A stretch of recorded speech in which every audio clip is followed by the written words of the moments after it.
tinatanggi mo yung dalawa. Yes po, Your So Honor. tama yung pagkakarinig ko kanina na sinabi mo. Yes po, Your Honor. Pero anong connection nyo ni Senator Jinggoy Estrada? Wala po, Your Honor. Hindi ko po siya kaibigan o hindi po ako nakakalapit sa kanya, hindi po ako nakakapunta po sa kanya. Wala Your po Honor. kayong pagkakaibigan sa mga Estrada. Wala po, Your Honor. Wala po kong personal na connection po kay Senator Jinggoy, Your Honor. Ibig mo sabihin, nung panahon na yon, sino bang mayor noon? Tatay niya, hindi ba? Yes, Your Honor. Tingin mo naniniwala kami sa mga ganyang mga pagsasalita na yan? Your Honor, kami pong mga division chief po ay wala po kaming direct access kay Mayor Era po nung mga panahon po na yun, Your Honor. Pero ang malinaw, magkasama kayo ni Engineer Bernardo Yes, Your sa Honor. City Hall. Yes, Your Honor. Magkasama rin kayo sa DPWH Yes, Your ni Honor. Undersecretary Bernardo. Tama po ba? Opo. Hindi po. Hindi ko lang po naintindihan masyado kasi po, actually po, first time ko pong makaranas ng ganitong klase ng mga bagay maliban po sa kahapon na Senate. Paano nyo po ma-explain na nakalagay dito sa sinumpaang salaysay ninyo, paragraph 20, ilan sa kanila? Hindi ho ba dapat ang linagay dito kung wala na po itong mga dagdag? Ang mga ito ay sina or something to that effect. Pero malinaw na malinaw yung pagkakasabi mo ng ilan sa kanila. At hindi lang po sa paragraph 20. Ganon din po sa paragraph 29. Nung sinabi mo sa ilang pagkakataon ng mga politiko na personal na inaabutan ng halaga ayon sa hinihingi nilang porsyento mula sa proyekto.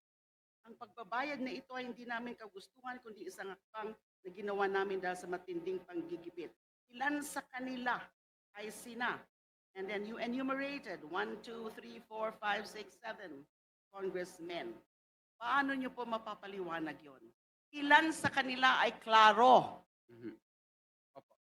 Ilan lang? For example, ilan?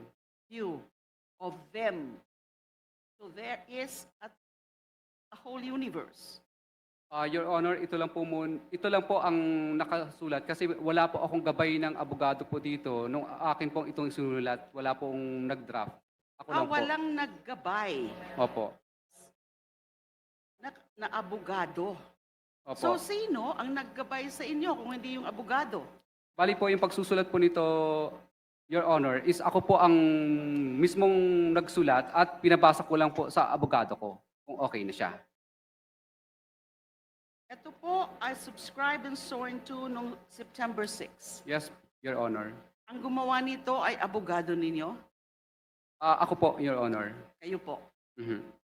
So bakit po ganun ang pagkakalagay dito? Ilan sa kanila? So Sabado nyo ito in-execute. Yes, Your Honor. Present ninyo kahapon sa hearing ng Senado. Yes, Your Honor. So ito ay sarili mong gawa Yes, Your Honor. na pina-formalize mo na lang sa abogado mo. Yes, Your Honor. Sino po yung abogado nyo? Si ano po, si attorney Subido po. Attorney Subido. At ito ang presenta nyo sa Senado. At Yes po. wala na kayong idadagdag o babaguhin dito. Kasi hindi ko po maintindihan yun. Wala na po. Wala na po. Ilan sa kanila? Ano pong ibig sabihin nun? Ilan sa kanila? Explain to us, please. Hindi po malinaw. Ang ibig po sa akin, kasi may pagka-Bisaya po ako, hindi po masyadong klaro sa akin ilan sa kanila. Ibig sabihin po, parang ito po ang mga binabanggit ko. Ito lang ang alam mo? Yes, Your Honor. Wala ka nang idadagdag. Wala na yun. Member of the House of Representatives o kaya ng Senado. You are under oath. Your Honor, I don't believe na ganun nga na ito ay kumpleto na kasi nga yung ilan sa kanila. Your Honor, okay lang po ba? Tangingin ko lang po yung legal counsel ko.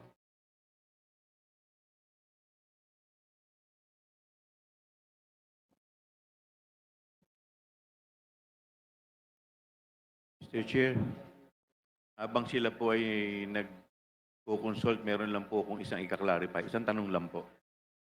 Kay Okay. Engineer Alcantara. Okay, please proceed. Engineer Alcantara, tama ba yung pagkakaintindi ko kanina? Sinasabi mo na hindi ka nagbibigay kay Senator Joel Villanueva? May sinabi ka bang gano'n kanina? Opo, wala po akong dinideliver. Yun po kasi ang pagkakasabi ni Kaya nga, Police. wala kang dinideliver Yes kay po. Senator Jinggoy. Wala po, Your Honor.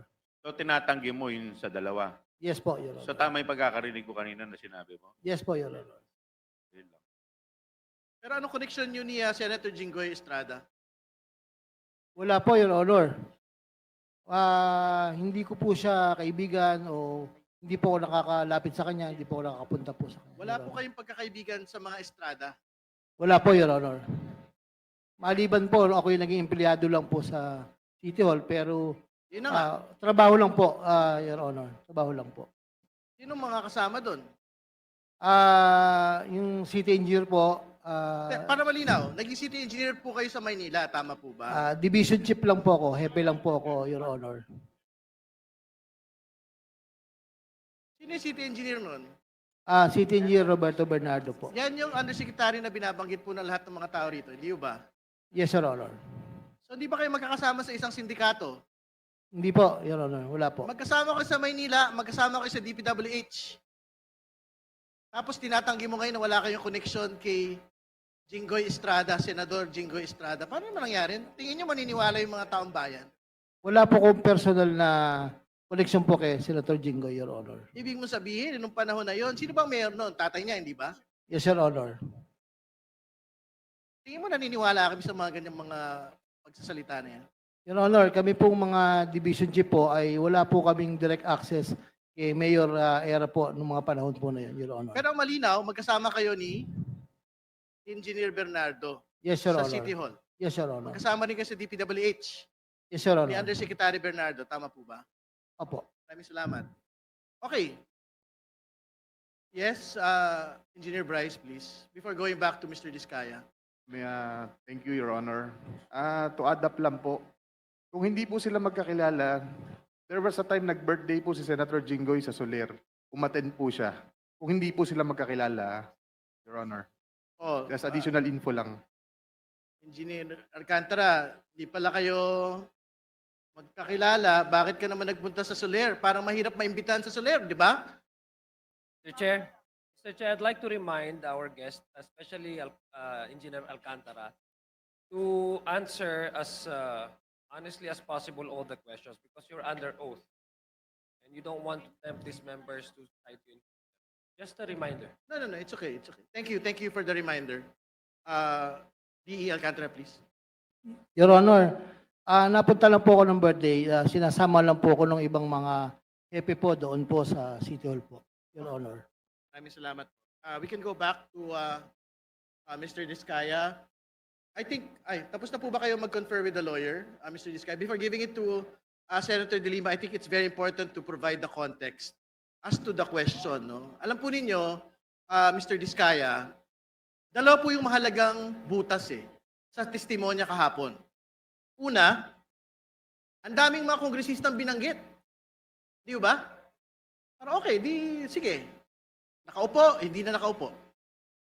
Pero nakakapagtaka na malaki kayong kontratista sa panahon ng gobyerno ni President Noynoy Aquino, isa sa pinakamalaking kontratista sa panahon ni Pangulong Duterte, isa sa mga pinakamalaking kontratista, actually pinakamalaking flood control. Pag pinagsama-sama po lahat ng kumpanya ninyo, sa ilalim po ng gobyernong ito, pero walang kahit isang senador sa inyo pong sinumpaang salaysay. Yun po yung una. Pangalawa, sabi po ninyo kahapon, walang ledger kayong hawak sa listahan bago 2022. Wala hong naniniwala siya kasi ang yabang nyo nga ho, as far back as the Aquino administration, andun kayo sa top contractors po. Ibig sabihin, hindi ho maniniwala yung tao na the same modus operandi that you have been doing, that you had stated in that affidavit, is not being implemented in the previous Duterte administration and in the previous Aquino administration. Wala hong maniniwala na ang listahan niyo po ng mga pangalan ay hanggang 2022 lang. So my question to you, and maybe this is the question of Congresswoman De Lima, ano pa po, sino pa ho yung mga pangalan na dapat pong malaman ng bayan? Your Honor, ang ibig ko po sabihin dito, ilan sa kanila ay sina. Kasi po, Your Honor, ang ibig po sabihin dito, hindi ko naman po lahat literal silang binigyan. For example po, si Kong Ramon Romulo po ng Pasig, hindi ko naman po talaga siya personal na inabot sa kanya yung pera. Kundi, sa tao po ni D. Aris, kaya mapapansin niyo po, ilan sa kanila ay sina. Kasi yung iba po dito, personal ko pong inabot sa kanila o binigay. Pero yung iba naman po dito, mga tao lang po nila ang kumuha. Okay na yun, wag na ho nating guluhin yung tanong. Ang tanong, sino pa yung mga tao na dapat hong pangalanan dito na hindi po pinapangalanan? Wag na tayo magdebate sa grammar ho ng Filipino. Naiintindihan ho namin yung gusto nyo pong puntahan. Ang tanong, meron pa bang dagdag na kongresista na kasama sa payoffs? Meron pa bang mga senador na kasama dapat sa mga payoffs po ng Diskaya-linked firms? Your Honor, wala na po.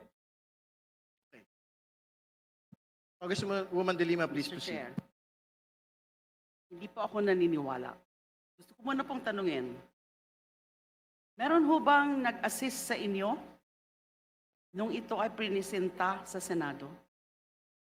Your Honor, wala po talaga dahil ako po talaga ang nagsulat nito based on my personal knowledge po talaga at experience.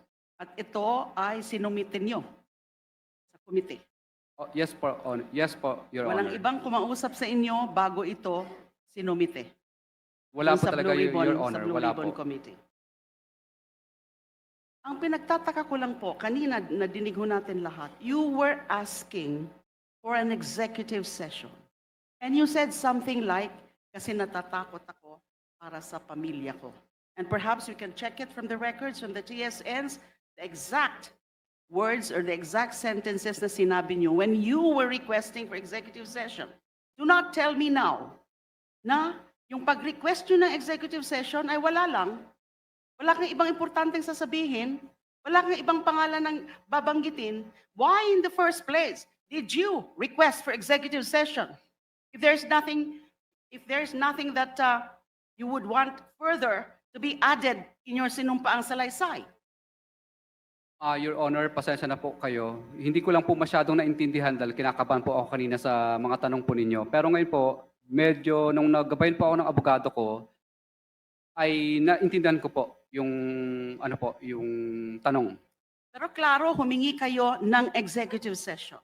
Klaro na sinabi nyo, natatakot ka. Totoo po. Kanino? Kanino ka natatakot? Your Honor, natatakot po ako sa kaligtasan po ng pamilya namin. Dito po sa mga taong napangalanan po namin. So, bakit kailangan mo ng executive session na pangalanan mo na dito? Kung wala ka pang ibang idadagdag na importante at lalo na mga pangalan. Your Honor, pasensya na po kayo. Hindi ko lang po masyadong naintindihan kanina yung talagang paikot ng tanong.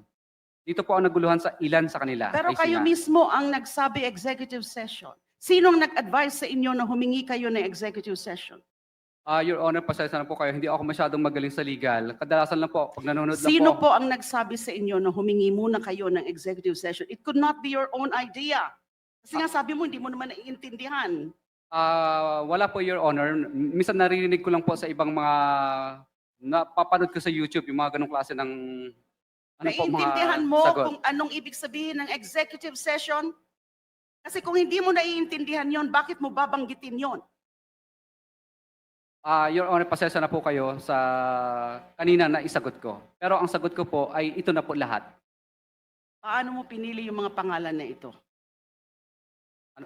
Selected names mentioned and listed in your sworn statement. Paano nyo po pinili yung mga pangalan na ito?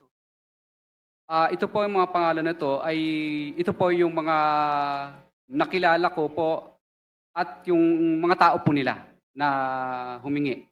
Sa paragraph 19, before paragraph 20, where you enumerated 17 or so members of the House of Representatives, sinabi niyo po dito, ito ay binibigay namin sa kanila ng cash. Ang bawat transaksyon ay may karampatang voucher at ledger na nagsasaad ng mga araw kung kailan nila ito natanggap. So meron kayong documentary evidence. Yes, Your Honor, meron po. Kung i-require namin na i-produce yung documentary evidence na yon, ledger and karampatang voucher. Ang makikita lang ba ho namin ay yung mga pangalan na nakalagay dito, 17 members of the House of Representatives.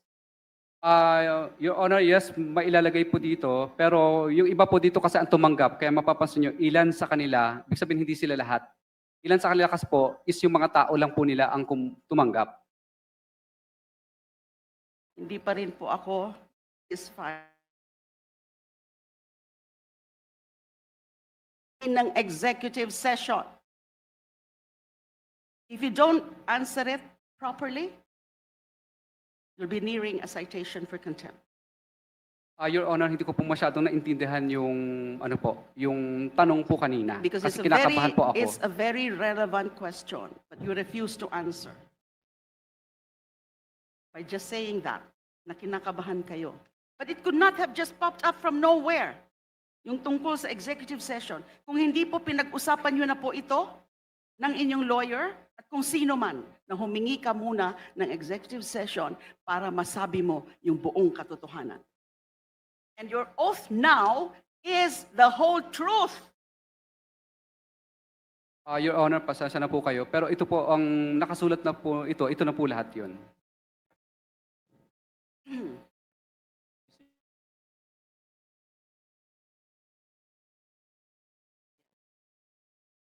Congressman San Fernando, please. Kasi nagpapaikot-ikot tayo kanina eh. On record naman yung pinagbabanggit ni Mr. Diskaya. At ngayon, biglang bawi ng mga sinasabi niya at nililito niya ang kumiting ito patungkol doon sa mga sangkot ng mga politiko, partikular dito sa mga maanomalya at mga ghost project. In accordance with our rules, Mr. Chair, Section 11, Move to I suspend, Mr. therefore Chair. move to cite in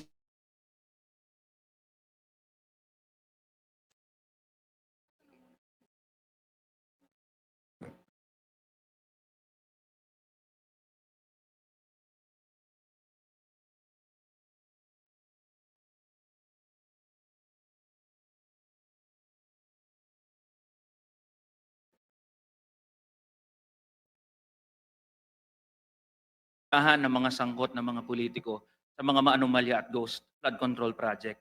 And in line with that, in Section 11, letter C, refusal to answer any relevant inquiry. So, I still move. Mr. Mr. Chair. Chair, with the kind indulgence of Congressman Eli. Mr. say I something objected, about- Mr. Chair. If I could just explain. There's my an objection first by Congressman Flores. Can you state your objection? Yes, Mr. Chair, I understand the frustration of Congressman Eli, Mr. Chair. But I also understand the fact that the witness has been trying to explain and answer the questions thrown by Congresswoman De Lima.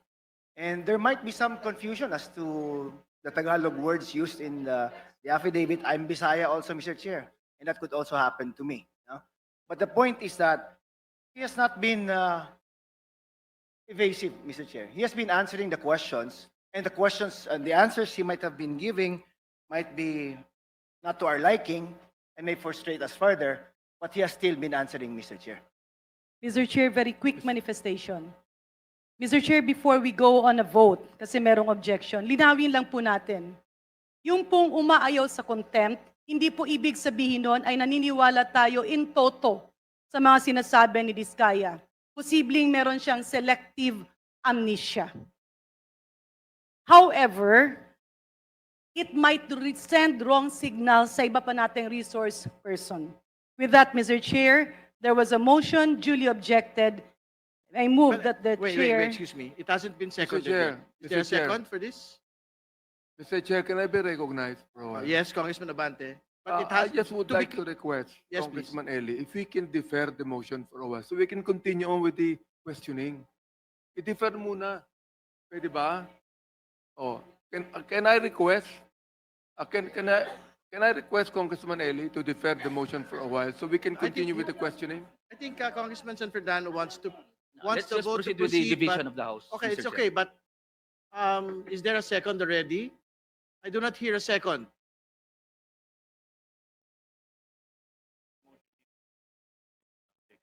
There is no second. motion is lost. All right. Well,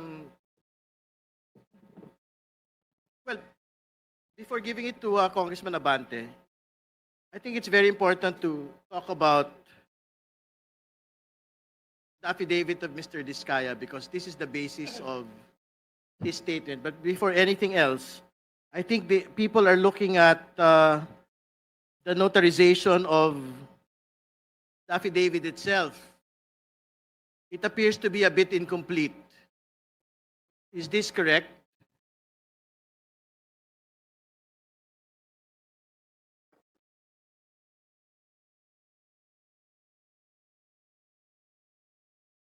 Because the PTR of the person who notarized the document is a PTR only for 2024. What year is it today? It is 2025.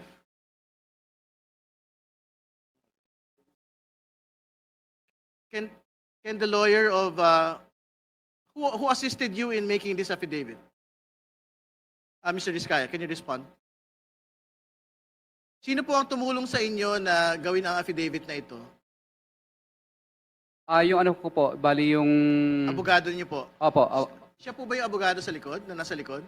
Hindi po, bali ano ko lang po, legal ibang counsel abogado. po. Opo.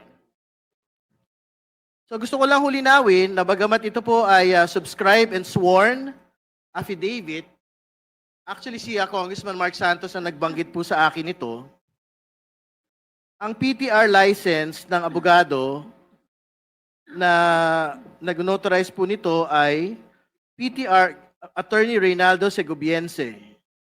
PTR number 2469726-1 at 104-2024.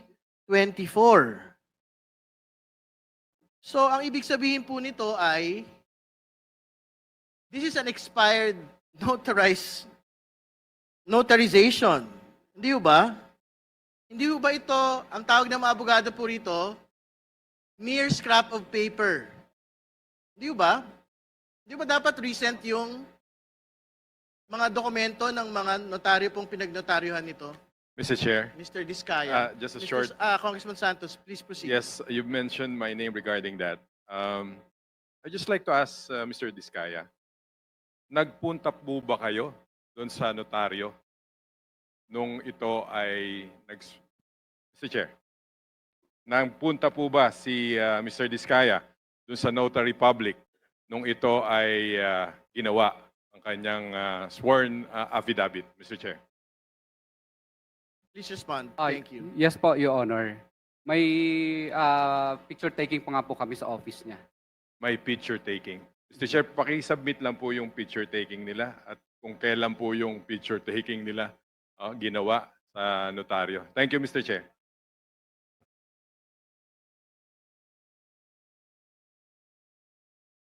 It's okay, but I think that has been raised already. Pero bago ko po ibigay kay Congressman Abante, yung pong pagtatanong, kailangan ho maglinaw lang dito sa ilang mga particular na detalye sa inyo pong salaysay. Nagbanggit ho kayo ng mga kongresista, hindi ho ba? Sa inyo pong salaysay? Yes po, Your Honor. Ano po yung batayan? Bakit niyo po sila binanggit? Ang batayan po, Your Honor, is yung ano po, nakatransaction ko po sila ng personal at yung iba naman po ay yung kanilang mga tao po. Ibig sabihin po ay kaya ho niyo sila nakakausap, meron po tayong pinag-uusapang proyekto. Tama po ba ito? Yes po, Your Honor. Mr. Chair, if I may. Mr. Chair, regarding the PTR po, kung wala pong PTR, ang notary, it can be argued that the affidavit is a mere scrap of paper. Since kailangan magbayad ka muna ng professional tax bago ka makapag-exercise ng profession mo. Mr. Chair. Tama po. Thank you for the information, Congressman Santos. But again, However, Mr. Chair, Mr. Chair. Where is the chair? Yes po, Congressman just Suntay, please. for clarity, even if it is not notarized, we have asked the witness to swear. So whatever he is testifying on is already sworn because we have asked him to swear. So it's immaterial if it is notarized o kung valid yung notary because we asked him to swear. Mr. Chair, if I may, Alright, because thank that's a sworn Mr. Chair, statement po can we sa call Senate po. for a 2-minute suspension, please? Meeting suspended.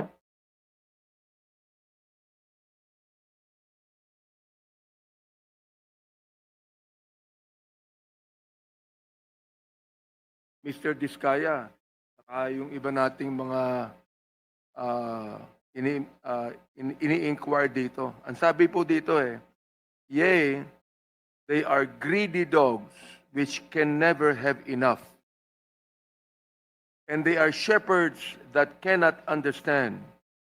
They all look to their own way, everyone for his gain from his quarter. Now, this was written about 2,000 years ago, but still very appropriate and very accurate sa ating panahon. Nakikita po natin, Mr. Chair, na itong mga allegedly corrupt na mga tao na pinag-uusapan natin, wala pa sa impyerno, sinusunog na dito sa lupa. I just would like to tell them, it is still time for them to repent of their own sins,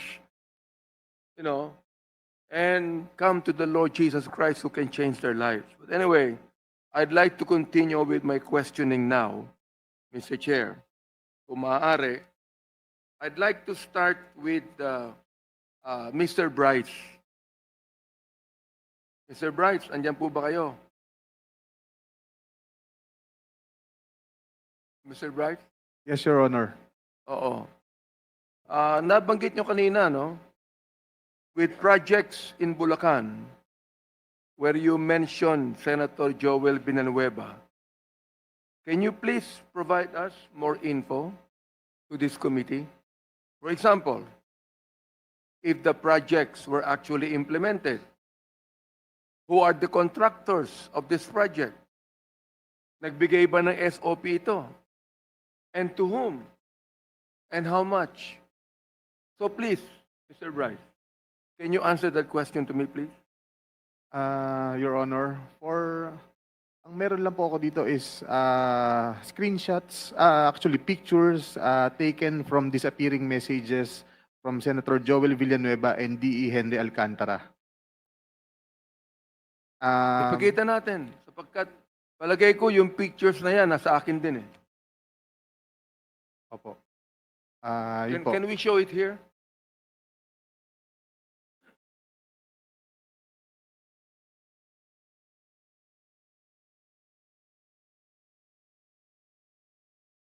Meeting suspended.